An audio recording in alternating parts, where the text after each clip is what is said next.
This is a video I'm recording on the Orlando shooting that happened recently in the US, in which apparently 49 people were killed. While my heart goes out to the victims of these shootings, the people who were killed, their families, however, I'd like to put things in perspective. I've done a bit of research on how many people have actually died in terrorism throughout the world. There's some very interesting statistics. From 1995 to 2014, about 364 Americans have died because of terrorism inside the US. And all over the world, 3,503 Americans have died till 2014. Until today, 2015-16, perhaps add another 100 or 150 people, including 49 in Orlando, and you'll have, let's say again, if you blow it up, 3,500 people, okay, could have died in the US because of terrorism. Now compare this with gun violence. I could see statistics on the CNN website, and I'll follow links below this video, from 2001 till 2013, whereas 3,380 people died because of terrorism, US and overseas attacks targeting Americans, death by firearms on US soil, gun violence as it is called, was 406,496. That's almost 500,000.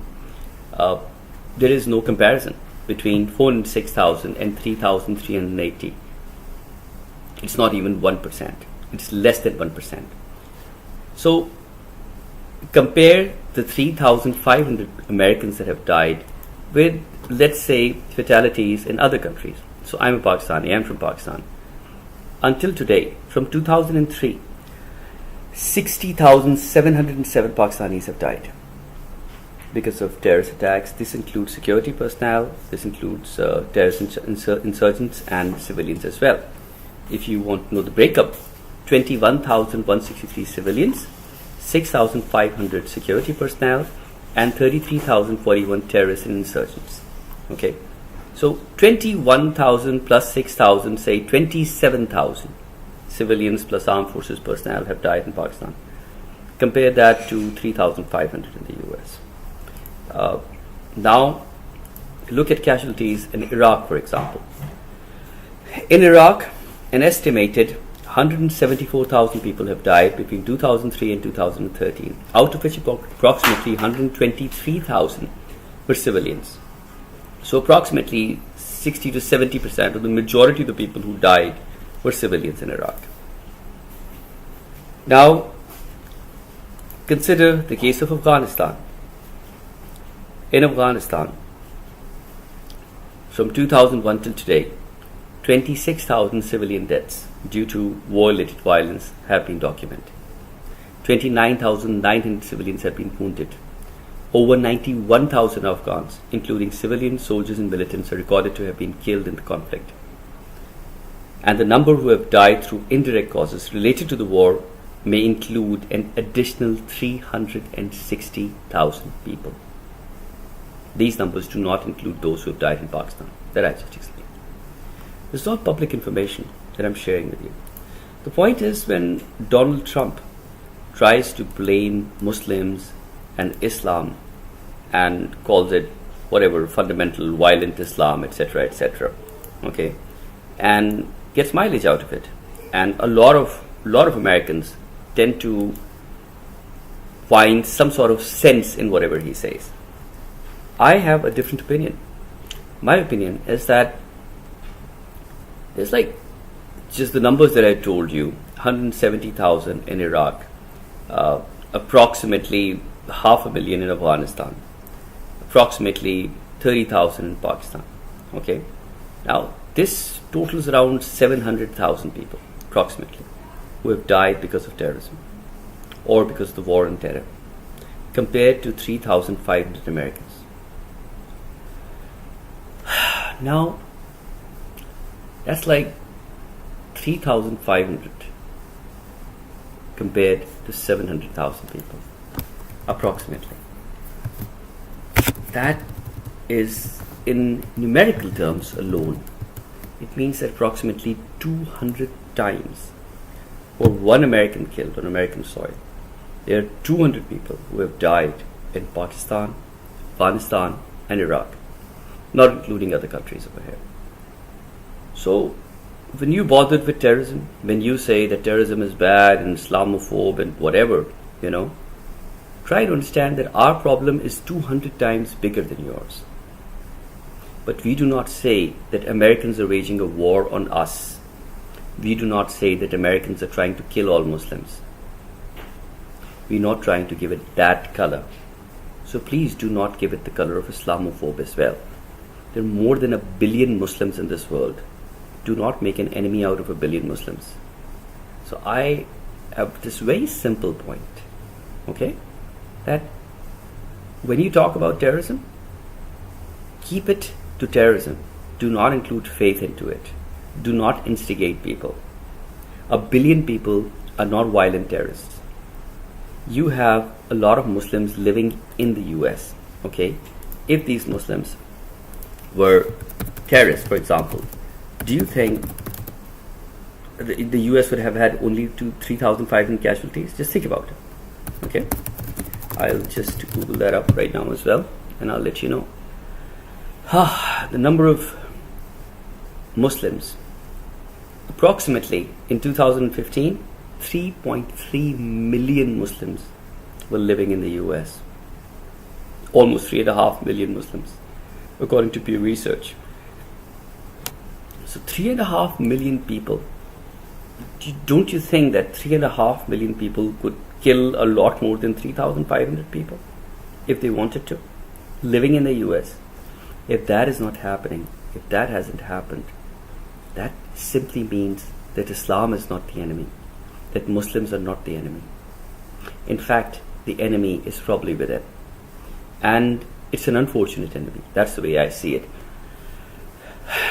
I can put in links of articles as well, which prove that back in the 70s, when Russians invaded Afghanistan, the Americans, CIA, Pentagon, including our ISI, Pakistan's ISI, they were instrumental in sending textbooks to Afghan children, who later became Taliban. Those textbooks taught them how to count using guns. They instilled an extremist, violent, fundamental faith in them.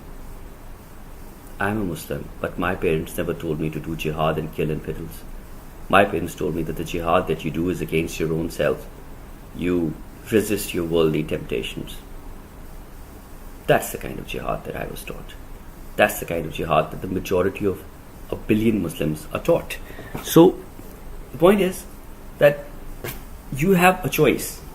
You can go with the rhetoric and you can lump 1 billion people into one box and say that this box is like Hitler considered the Jews, that put them into the gas chamber and gassed them, and he thought that was the ultimate solution. So you can treat us in exactly the same way as Hitler did, and you can say they're all right, Muslims are the problem, put them in a box and kill them all. But is that really humanity? Is that what you stand for? Is that what America stands for?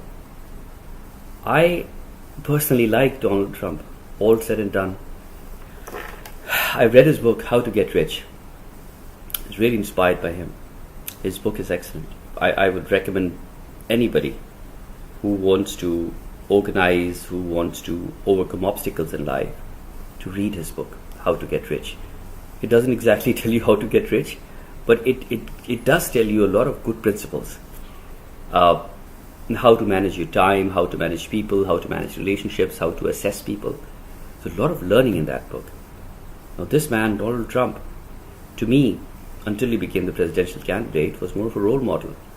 Now, I think he just thrives on becoming popular and saying populist things. He tries to appeal to a certain vote bank which would tend to simplify problems. It's easy to blame Muslims. That's fine. It's easy to blame your own president because he's black. This is what American values are all about. I've launched 2 political parties of my own in Pakistan. One is called Gadha Party or Donkey Party, gadhaparty.com, and the other is called Aurat Ki Awaaz, or Voice of Women. And like it or not, believe it or not, I'm inspired by American ideals. I'm inspired by the First Amendment. I want freedom of speech. I want equality of everybody. I don't just want drones in our homeland. I want American laws and American principles that made America great. As Donald Trump says, make America great again. I think America is already great. There's nothing wrong with America. It's a fantastic country, fantastic people. There's nothing wrong with Americans. Yes, you can improve. There's always room for improvement in everything. So I would like that. I would like ADA in Pakistan, Americans with Disabilities Act. I would like FCPA, Foreign Corrupt Practices Act. I would like FLSA, Fair Labor Standards Act. I would like minimum wage in my country. I would like all those things, the good things that make America what it is today, a great nation in my country. And here you are, lumping us all into one box. You think that we are the enemy. You think that our faith is the enemy. Neither we nor our faith is the enemy. I think the solution is very simple. If the Pakistani intelligence and army, American intelligence and army, if they team up, if they issue a joint press release in multiple languages and have them broadcast all over the Muslim world repeatedly until every person who wants to be a terrorist or who is a terrorist finally gets it. If they tell them that all religions of the world have aspects of violence in them. Islam is no different. Christianity, Judaism is no different. Hinduism is no different. Even Buddhists in Myanmar have been very violent. The second thing that needs to be communicated is that the Afghan war back in the 70s against the Russians was used to develop hardcore fundamentalist fighters.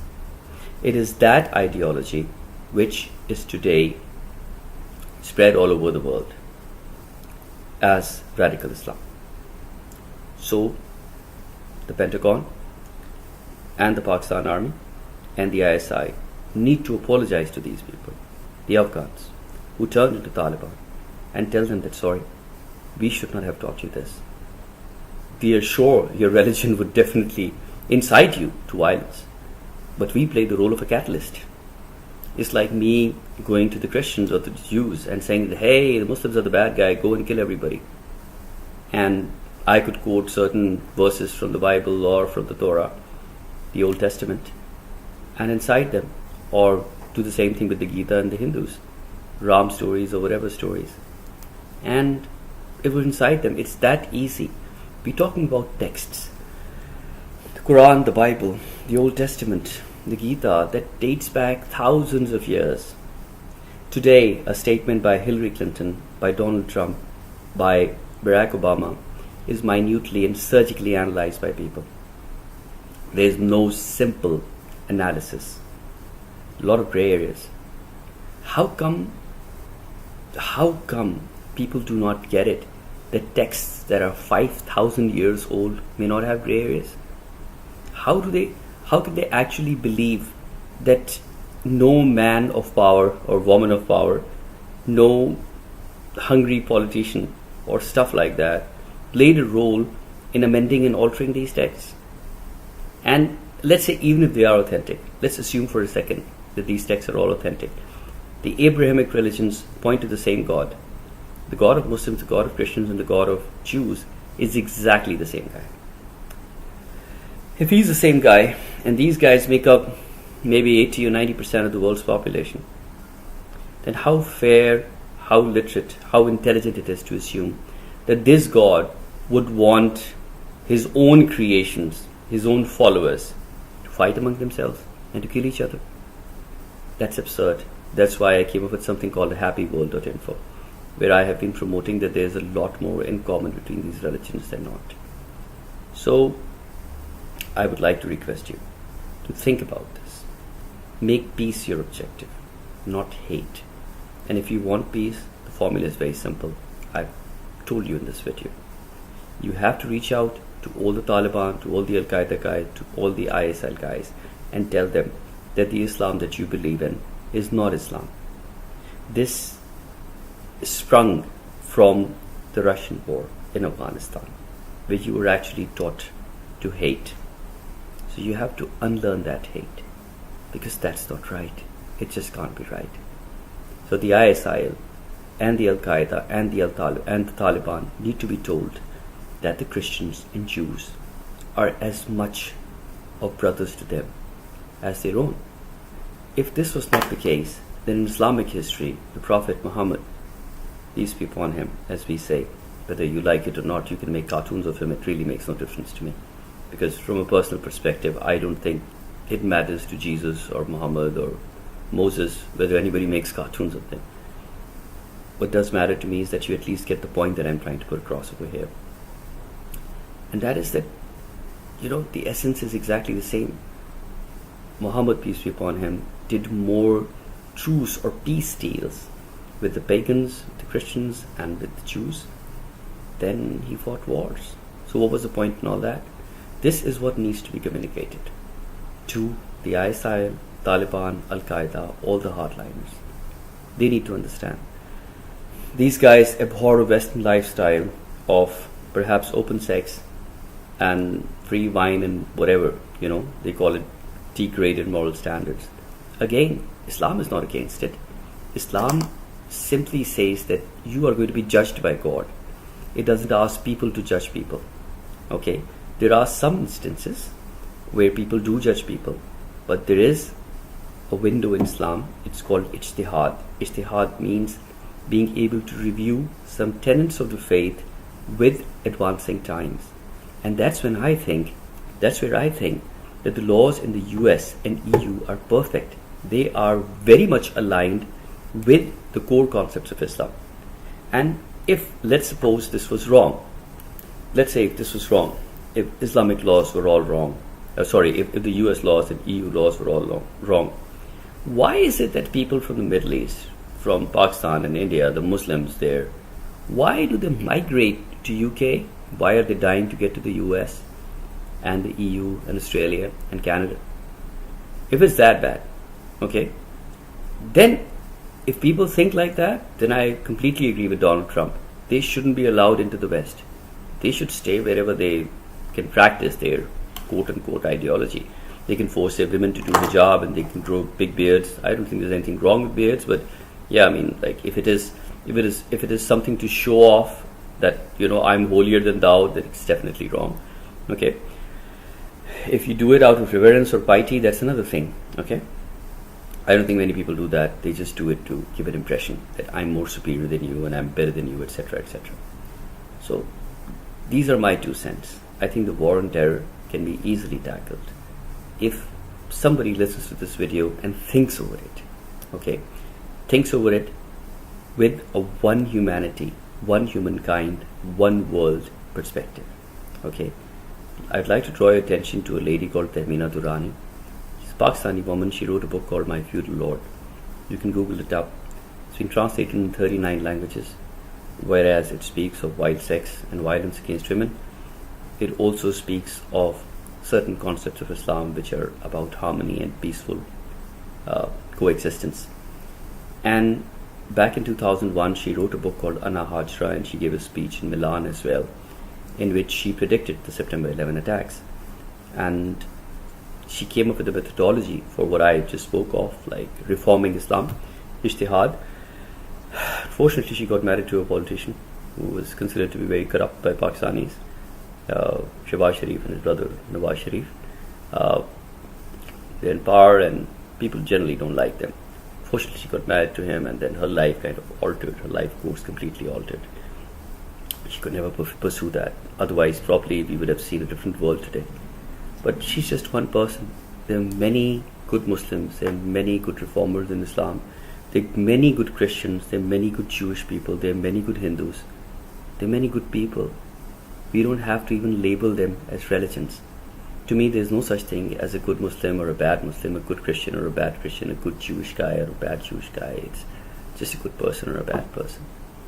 I mean, just as when do we judge dogs according to their faith or according to their color or nationality? Do we say that, all right, this is a Pakistani dog, so he or she must be stealing things or must be planning a terrorist attack on US soil, and he or she this dog is from Florida, so he must be a patriotic American, or this dog is from Saudi Arabia, so again he must be a fundamentalist dog. We don't do that. We just treat a dog as a dog. So in essence, we're giving more respect, we're giving more freedom, we're giving more mental space and breadth to a dog than we are to a human being. How right or wrong is that? I want you to think about it. And before you hate me, because I just happen to be a Muslim, fortunately or unfortunately, I was born into the Islamic faith. I'm not proud of myself. I'm a sinner. I drink, I do lots of wrong things. I don't know. Most likely I'll probably be going to hell. So, I don't know. But yes, just because I'm a Muslim, I should be hated. I don't like that, and I don't think anybody should like that. Just because you may be a Christian or you may be Jewish doesn't mean that you should be hated. Why should I be hated? Just because some guy who was brainwashed by your own people and our own people through their forefathers back in the 70s that this is the right brand of Islam, the fundamentalist Islam, doesn't mean that I should be hated. Doesn't mean that anybody should be hated. Doesn't mean that even they should be hated. They should be trained. I'm a trainer by profession. They should be trained. They should be taught what is the right way of doing things. The rest is up to you. If you have a brain, please do use it. Thanks and bye.